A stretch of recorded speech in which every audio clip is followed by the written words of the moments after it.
Ang mapagpalang araw naman pong muli sa inyong lahat, mga mukoy at mga kamukay. Ngayon po ay update po natin yung aking ginagawang wirings po dito po sa pangalawang unit na po ng classrooms po namin ginagawa po dito sa Barangay Daraga, Placer Masbate po. Ayan po yung mga abang ng ilaw, naisabit ko na po yan kahapon. Ayan o. Dahil tapos na po nilang malatagan ng paring. Ayan. Bali sa ilaw po yan at saka sa ceiling fan.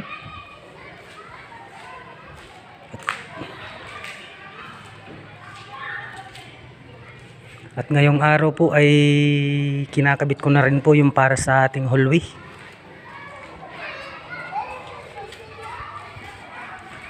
Ayan po yung latag ng ilaw natin sa hallway.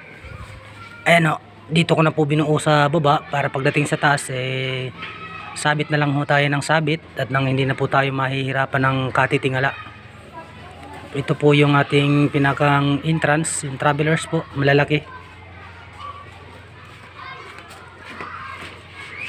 Number 10 po ang gamit natin dito at yung connection po niya ay number 14.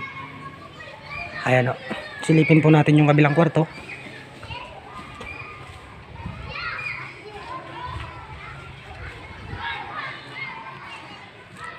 Ito po yung kabilang kwarto, hindi pa po nila tapos malatagan ng metal paring. At ito po yung ating isusunod latagan ng electrical wirings pagkatapos po nilang mag metal paring dito sa kwarto po na to.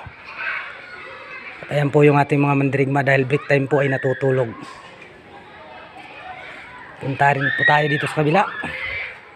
At ito naman po yung kabila, wala pa, malinis pa. Bale yung makikita lang natin dito ay yung mga abang natin ng outlets. Ayan po yung mga flexible hose po na yan ay mga abang na po yan para sa mga outlet. Ayan ho yung outlet sa baba. Ayan.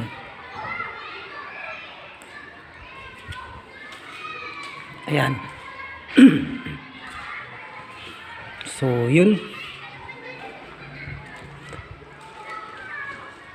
Bale hanggang dito na lang po muna ulit mga mukoy at mga kamukay. Update ko na lang po muli kayo sa susunod nating gagawin dito po sa ating project. Bye bye!